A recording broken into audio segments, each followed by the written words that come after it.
There is a story of a woman, let's call her Anna. When she met him, he was magnetic. Every word he spoke was poetry. Every gesture made her feel seen, like she had been invisible her whole life, and someone had finally looked straight into her soul. But within months, Anna found herself doubting her instincts, apologizing for things she hadn't done, and waking up in the middle of the night, anxious, isolated, and unsure of her reality. The man who once praised her in front of everyone was now slowly unmaking her behind closed doors. Anna ignored the red flags, and it almost destroyed her. Today, we are going to talk about 5 red flags of a narcissist, and why ignoring them is not just a mistake, but a danger to your soul. They enter not as destroyers, but as reflections. Reflections so precise, so attuned to the chords of your innermost longing, that you feel you have met a piece of your own soul returned to you in human form. But this is not reunion, this is not divine synchrony, it is seduction, and seduction, when draped in the fabric of admiration, blinds even the most discerning eyes. There exists a perilous moment in every human heart, a moment where we are vulnerable not because we are weak, but because we are open. This openness, this sacred readiness to bond, becomes the very entry point for what masquerades as destiny. The narcissist studies this portal. They do not simply walk through it. They reconstruct themselves to fit its every contour. They listen more than they speak at first. They study your silences, your hesitations, your half-old dreams. And then, with terrifying precision, they become everything you've ever needed. The idealization they offer is intoxicating. Like the first rays of morning after an endless night, they seem to offer warmth, understanding, and connection. You feel finally seen, and there lies the trap, for to be seen is the most spiritual of all human needs. We do not just want to be noticed, we want to be known, and in their gaze we mistake recognition for reverence. But what they offer is not vision. It is projection. They do not see you, they study you, and once studied, they perform you back to yourself in a dazzling echo. This performance begins innocently. Praise flows easily. Support comes at a whisper.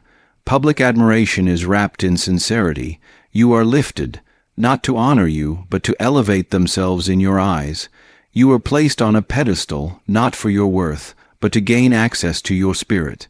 And once your defenses soften, once you believe you have found someone who truly understands, the shift begins, not with fury, but with friction. A criticism here, a boundary tested there. The coworker who once praised your insights now questions your choices subtly. The friend who championed your uniqueness now nudges you toward conformity. It's gentle at first, so gentle you doubt your own instincts. You convince yourself it's just stress, a misunderstanding, a bad day. But it is not. It is colonization of your emotions, your identity, your very sense of reality. The brilliance of this trap lies in its slowness. If it came all at once, we would reject it. But manipulation wrapped in charm is the most enduring form of control. It bypasses our intellect and settles into the unconscious. And in that dark, quiet place, it begins to build its throne. You begin to change, not because you are forced, but because you are drawn. You adjust your truths to maintain the peace. You minimize your needs to keep the harmony. You begin to lose the sharpness of your intuition, trading it for the approval you've come to crave. This is not accidental. This is architecture. Fast intimacy, unlike the slow burn of authentic love, is a counterfeit spark. It burns bright, then it consumes. Authentic connection unfolds. It is patient, curious, respectful of mystery. It allows for uncertainty. It survives disagreement. But a narcissist cannot bear the unknown. They must dominate it. So they rush the process, bypass the organic dance of discovery, and instead orchestrate a symphony where every note plays to their benefit. We are not weak for falling into this. We are human. the longing to be mirrored, to be validated, to be joined in our inner world. That longing is ancient. It is the echo of our childhood selves, still seeking the gaze that says, "You are enough." The narcissist capitalizes on this echo. They do not answer it, they mimic it. And by the time we notice the difference, the spell is already cast. But there is power in naming. When we recognize the pattern, we awaken from the trance. We begin to see the illusion for what it is, a clever performance, not a sacred union. We reclaim the right to question the too good to be true. We allow discomfort to coexist with desire. We remember that love is not intensity, it is consistency. It is not the flood of validation, but the quiet honoring of boundaries. It is not a mirror. It is a window through which we are gently invited to be more of who we already are. The tragedy of the idealization trap is not that we are deceived. It is that we are led away from ourselves. But the beauty of awakening is that we can return. We can piece together our voice, our worth, our story. We can grieve the illusion without condemning our hope. We can forgive ourselves for mistaking performance for presence. There is an aching truth in this journey, one that pierces the soul before it liberates it. Not everyone who admires you intends to love you. Not every soulmate is a companion. Some are teachers wrapped in chaos. But even these encounters carry within them a sacred invitation to heal the wound that made the illusion necessary. In this healing, we do not become cynical. We become discerning. We do not shut our hearts. We build doors where once there were only open fields. We learn to listen not just to words, but to patterns, not just to praise, but to actions. And most importantly, we learn to listen to ourselves. For our instincts, long buried beneath the layers of longing, still whisper the truth. They told us from the beginning, they will tell us again. Let that be our return, not to a hardened heart, but to a wise one. Not to suspicion, but to self-trust, and in that trust, let us build love not on the trembling ground of fantasy, but on the solid earth of truth. Let connection come slowly, let it prove itself, let it earn the sacred right to enter. Because anything rushed, no matter how radiant, carries within it the shadow of manipulation. And we, who have known the cost of false light, now seek only what is real. In the beginning there is warmth. There is laughter, connection, and the intoxicating sense of being seen. We are creatures of longing, endlessly searching for resonance in another's gaze, for meaning in the mirror of another soul. This longing is sacred, but it is also our vulnerability. It is here in the open chamber of our trust that the subtle undermining begins, not with fury, not with assault, but with something far more insidious, a joke. The laughter that follows seems real enough. You laugh too, though somewhere in your chest a strange tightness coils. You're so sensitive, they say, when you do not laugh loudly enough. I was just kidding. And so begins the slow ritual of invalidation. It feels innocuous at first, like a playful nudge on a crowded street, but repeated again and again, those nudges shift your center of gravity. You start to stumble where once you walked tall. There is an archetype here, an ancient pattern as old as myth. It is the dance between the oppressor and the oppressed, but not on the battlefield. This dance plays out in kitchens, bedrooms, offices, and schools. It is the slow war of attrition waged not against the body, but the soul. It is death by 1,000 cuts. As the old saying goes, not a single blow that fells the tree, but 1,000 tiny incisions that bleed you dry while you still smile. The strategy is both brilliant and cruel. One does not attack the fortress of the psyche head on. No, the mind is too strong, too fortified by experience and reason. Instead, the attacker whispers through the cracks, a comment on your appearance wrapped in a smile. "You're wearing that." A question about your intellect, delivered with mock surprise. "Wow, you really didn't know that." Each word designed not to wound, but to make you wonder whether the wound even happened at all. This is not simply communication. It is manipulation in its most artful form. The abuser creates confusion because confusion creates dependency. The moment you begin to doubt your perception, you seek guidance. And who do you turn to? The very one who made you doubt. This is the true brilliance of the tactic. It turns the victim inward against themselves. The enemy is no longer external. It is now your own mind. And the damage, though invisible, is profound. Neuroscience tells us that emotional abuse activates the same regions of the brain as physical pain. The amygdala lights up. The hippocampus shrinks. Cortisol floods the body. And yet there are no bruises to show, no evidence to point toward when you try to explain the ache that lives in your bones. Friends may shrug it off. They are just joking, they say, but you know the truth, though even that at times you question. This is the erosion of reality, not a collapse, but a quiet unraveling, like a dream where the edges blur until you can no longer tell where the story ends and the nightmare begins. It is psychological gaslighting. The systematic rewriting of your own script, the steady replacement of your voice with theirs. You're too emotional. They say you're imagining things.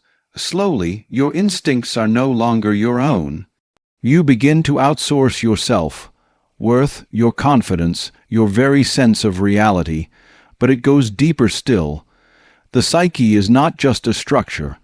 It is a garden. It must be cultivated, tended to with care, with dignity. But under emotional abuse, the soil becomes poisoned, seeds of doubt are sown, and from them grow the weeds of shame and fear. You begin to silence your joy so as not to draw attention. You dilute your brilliance so as not to provoke. You trade authenticity for approval, piece by piece, until all that remains is a mask you wear to survive. Yet beneath the mask something sacred stirs. For even as you are bent beneath the weight of manipulation, the soul remembers. There is a part of you, primal, untamed, that refuses to die. It whispers in your darkest hours. It rages against the erasure. It mourns the self you once were, and dreams of the self you might still become. That voice, faint as it may be, is the echo of your truth. We must not underestimate the power of these invisible wounds. Society often does. Physical scars evoke sympathy. Emotional ones are often dismissed. But the psyche is the lens through which we experience all of life. To corrupt that lens is to dim the light of the world itself.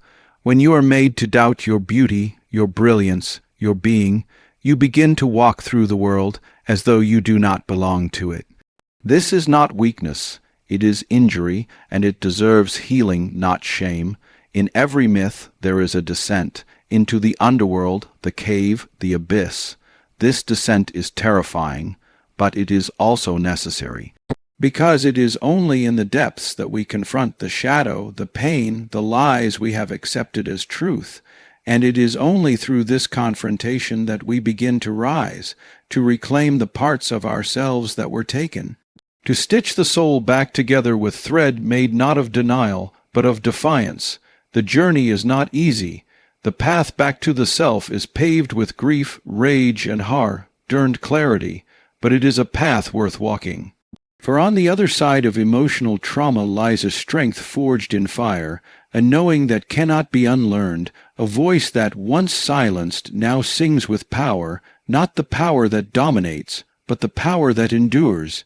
Let us then honor the quiet warriors, those who have survived the erosion of self and still found the courage to speak, those who have faced the subtle undermining of their spirit and emerged not bitter, but wise. They remind us that healing is not forgetting. It is remembering who you were before the world told you otherwise. And so, in the face of these 1,000 cuts, let us no longer minimize. Let us no longer laugh it off. Let us name the wound and tend to it, because the soul is not fragile. It is sacred, and it deserves to be treated as such. Gaslighting, the reality distortion field, is not merely a strategy. It is a spiritual assault, a violation of the soul's right to clarity. In its most venomous form, it disorients your very being. It doesn't just challenge your thoughts, it colonizes them. It reshapes memory, emotion, and identity until you doubt even the sacred compass within. That inner whisper that says something is wrong gets drowned in a storm of carefully curated denials, reversals, and feigned innocence. To live under such manipulation is to walk through a mirror maze where every reflection is warped and every path seems wrong. You begin to question whether up is down, whether pain is proof, or whether love should feel like slow erosion. This distortion field thrives not in loud cruelty, but in subtle contradiction. It reinterprets your heartbreak as overreaction. It relabels your intuition as paranoia. It turns your plea for honesty into an accusation of instability. The wound of gaslighting is deep not because of what is done, but because of what is undone, your sense of self. Your memory, your right to name your experience. This is not a mere offense of language or logic. It is a soul wound. And those who gaslight are not always aware of the devastation they sow, for often they are themselves lost in a labyrinth of unacknowledged shame. But the damage is no less catastrophic. Consider the woman who lost 6 years of her life, not to mere betrayal, but to a narrative constructed so artfully, so manipulatively, that she questioned her own sanity. Her partner didn't just lie, he cried. He didn't just deflect. He confessed with trembling lips the traumas of his past, and in doing so, he weaponized vulnerability. He converted empathy into a leash. He rewrote the script where he was the wounded, she the aggressor, and she believed it because love makes us open, and opening is always a risk. What is terrifying about gaslighting is that it doesn't leave bruises. It leaves ghosts, flickers of self, doubt, quiet hesitations, the way a person flinches not at a hand raised, but at a tone, a look, a sigh. Slowly, the gaslighted individual becomes a stranger to themselves. They question their reality until they defer to another's interpretation of it.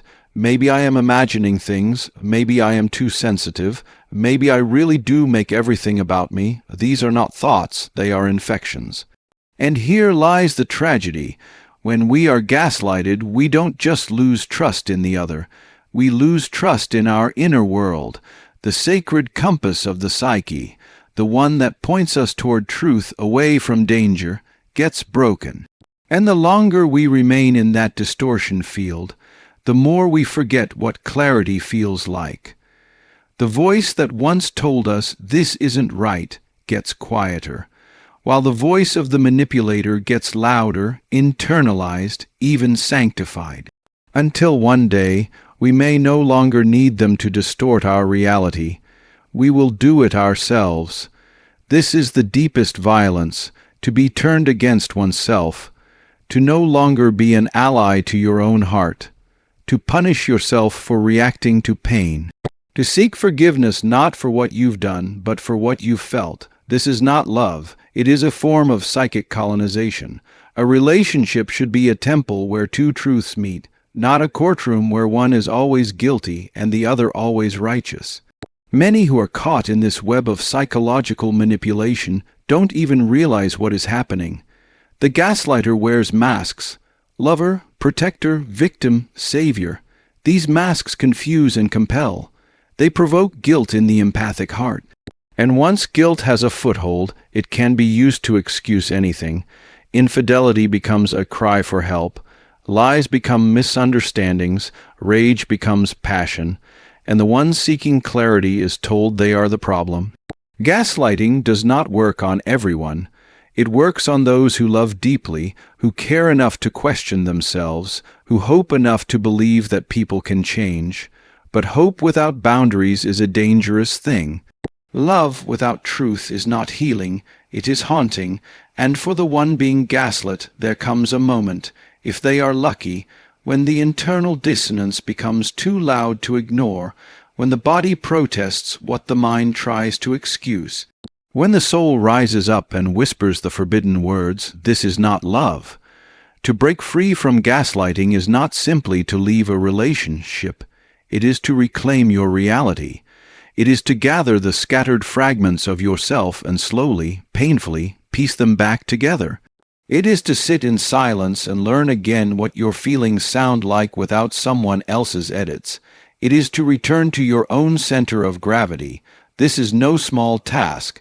It requires courage not just to walk away, but to believe again in your own perception, to look at yourself not as broken, but as recovering.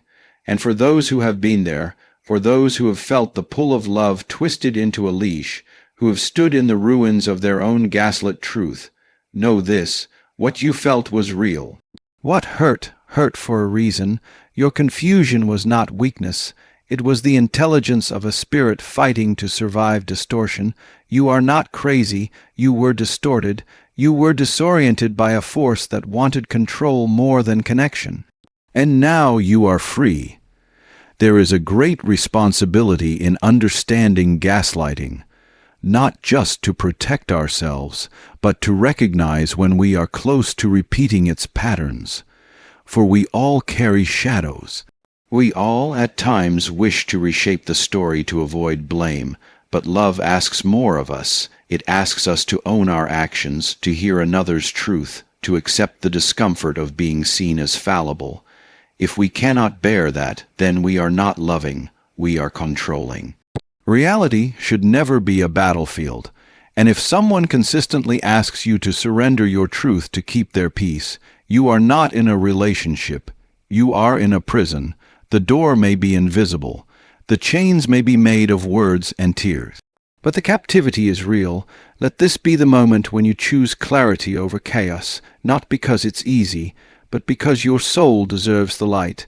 Let it be the moment you stop apologizing for what your heart knows. The moment you begin to trust your own reality again, no matter how long you've been told not to, for in the end, freedom begins not with escape, but with belief.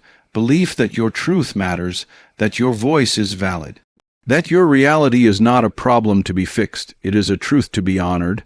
When we speak of the absence of empathy, we speak not merely of a moral failing, but of a spiritual and psychic chasm, an inner void that echoes louder than any cry for help. It is the hollow echo, a haunting absence where warmth should reside. In the presence of such hollowness, one begins to feel as though they are shouting into a well that gives back only the sound of their own voice, distorted, devoid of recognition. This is not miscommunication, it is disintegration, the disintegration of mutuality, of shared experience, of human connection. The narcissist, in their essence, does not perceive the other as real in the same way they perceive themselves. You may weep before them, your soul stripped bare, but they do not feel your pain. They only register that your pain is occurring. And if that pain disrupts their carefully constructed reality, they may either feign concern or, worse, retaliate. Your suffering becomes an inconvenience, a threat to their illusion of omnipotence. Thus, they learn to wear the mask of empathy like a second skin, knowing when to furrow their brows, when to offer a hollow "I'm sorry," when to embrace with arms that hold no warmth. But behind this performance lies a chilling truth. There is no resonance. Your agony does not stir their spirit. It merely disrupts their narrative. It is a terrifying thing to bleed in front of someone who is unmoved. It makes you question your own reality. You begin to wonder, am I asking for too much? Is my pain illegitimate? The hollow echo reverberates louder than your own inner voice, and eventually it drowns it out. What begins as a quiet discomfort becomes a gnawing ache, and then finally a scream within that never reaches their ears. Empathy is not a sentimental virtue. It is the sacred thread that binds the souls of individuals in genuine relationship. Without it, we are not in relationship. We are in orbit around another's gravitational pull, slowly unraveling as we bend to their center. In such a dynamic, you are not loved for who you are. You are tolerated so long as you do not disturb the illusion. The narcissist cannot love what they cannot control, and they cannot control what they cannot comprehend. Your uniqueness, your suffering, your inconvenient needs, they become affronts to their supremacy. And so, when you cry, they may imitate concern, for the mask must remain intact. But if your pain requires something of them, authentic change, sacrifice, true compassion, they vanish, and in their absence, the silence is louder than any argument. It tells you you do not matter except when you can reflect them. This is the crucifixion of the empath, to feel deeply for someone who feels nothing in return except their own reflection in your tears. To love someone who interprets your love not as a bridge, but as a mirror. They need you to reflect back to them their ideal self. The moment your needs obscure that reflection, the mirror cracks, and you are discarded like shattered glass. Psychologically, this dynamic is devastating because it undermines the foundation of relational trust. If someone can look into your eyes as you crumble and still choose convenience over compassion, you are not safe with them. Safety in the truest sense is not found in empty words or ritual gestures. It is felt in the presence of someone who meets your vulnerability with steadiness, who leans in when the world leans away. Empathy is the lighthouse. It does not fix the storm, but it lets you know you are seen, that your ship is not alone on the water. But in the absence of that light, you become lost at sea. You begin to confuse the waves of manipulation with the tides of love. You rationalize cruelty as complexity. You excuse absence as independence. You try harder, love deeper, hoping that your devotion will stir something real in them, but it will not, for their void is not your responsibility to fill. You are not the healer of their hollow. Their lack of empathy is not a wound you can mend with love. It is a deficiency so profound that your efforts only deepen your own despair. You offer more, only to be met with less. You forgive, only to be wounded again, and each time you stay, their emptiness invades you further. It seeps into your own ability to trust, to believe, to hope. You begin to carry their void as if it were your own. This is the danger of remaining tethered to a person who cannot feel for you. Their incapacity will slowly erode your capacity. Your radiant heart will dim in the darkness of their detachment. You will forget what it feels like to be held in true compassion, to be heard without being silenced, to be seen without being distorted. You will forget that your pain is valid, that your needs are holy, that your presence deserves more than performance. And when you finally awaken to this truth, when you finally realize that you are loving a ghost in a human shell, you may feel the weight of grief, but also the whisper of freedom. For to let go of the hollow echo is to reclaim your own voice. To step away from their void is to begin filling your own cup. You are not weak for having loved them. You are strong for having survived the starvation of your soul. You are wise for knowing when enough is enough. There is no redemption arc in the absence of empathy. There is only the choice to honor your own aliveness over their emptiness. You must stop dancing for a song that was never written for you. You must stop bleeding for a soul that will not notice your wounds. You must stop breaking yourself in half to keep their illusion whole.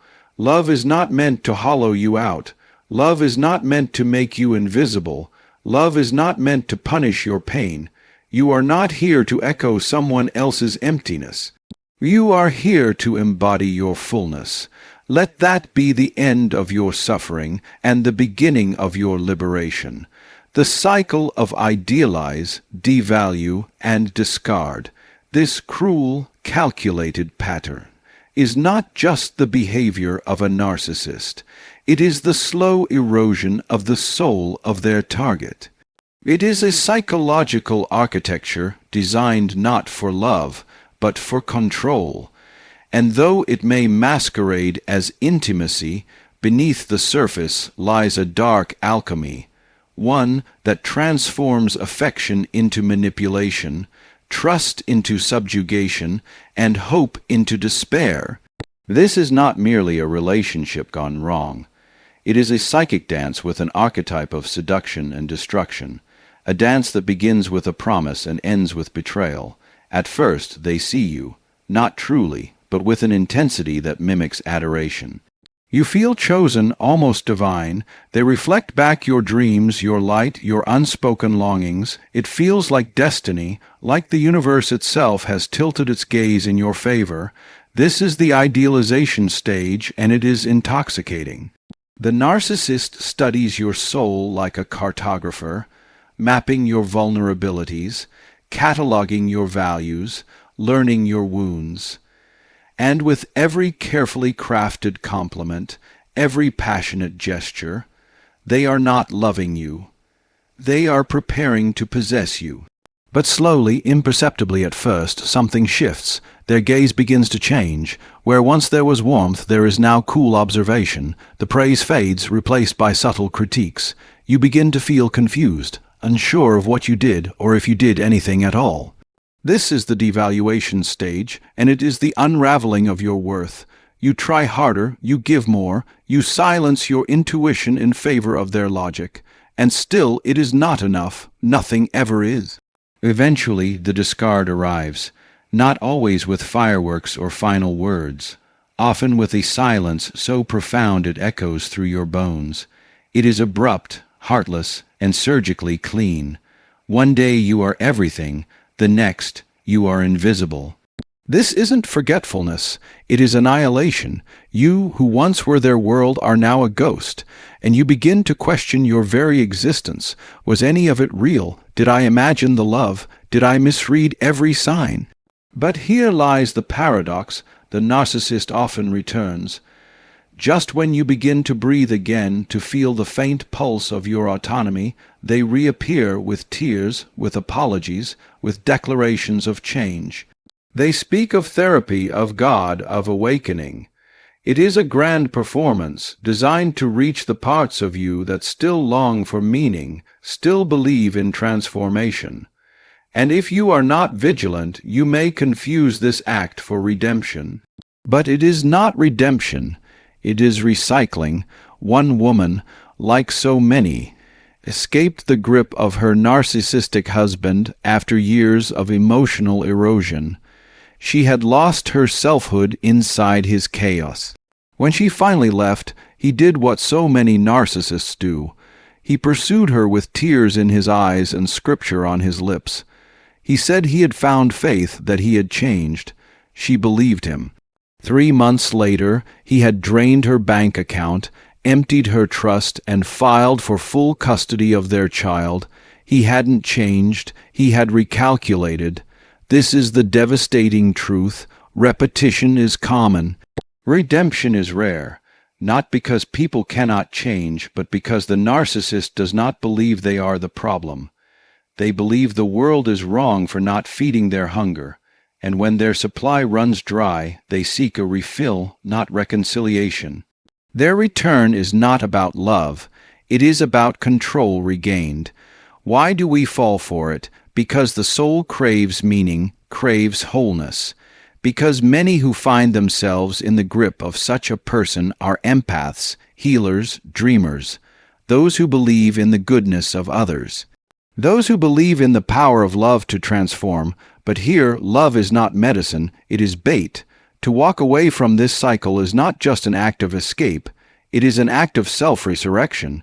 It is the reclaiming of your truth from the ruins of someone else's projection. It is the hard, holy work of remembering who you were before the gaslight dimmed your vision, and make no mistake, this is not easy. The trauma bond is fierce. It is forged in intimacy and pain, love and fear. Breaking it feels like breaking your own heart, but what you are breaking is the illusion. What you are reclaiming is your reality. You will grieve, not just the person, but the future you imagined, the potential you saw, the self you abandoned to stay. But grief is sacred. It is the soul's way of cleansing the debris left behind by destruction, and in time from the ashes your true self will rise, not the self shaped by survival, but the one born of sovereignty. You are not cold for walking away. You are not heartless for not giving another chance. You are not cruel for choosing peace over chaos. You are wise, you are brave, you are awake, and no apology, no promise, no tear. Strict confession can substitute the truth you now carry. The narcissist's cycle is a wheel that spins on borrowed energy. Your energy.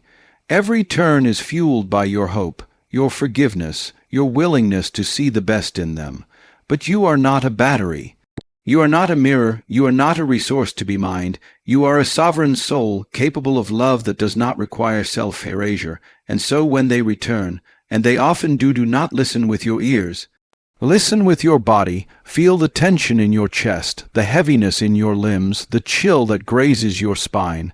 These are not symptoms of confusion, they are signals, warnings. Your intuition has seen the pattern, even if your mind doubts. Honor it, trust it, let it lead you into the light. The cycle ends when you no longer step onto the wheel, when their return no longer moves you, when your boundaries no longer bend to their words. That is the real transformation. Not theirs, but yours. Not a redemption they pretend to offer, but a resurrection you claim with fire in your soul and truth on your tongue. Let them recycle their performance elsewhere. You, my friend, are no longer in the audience.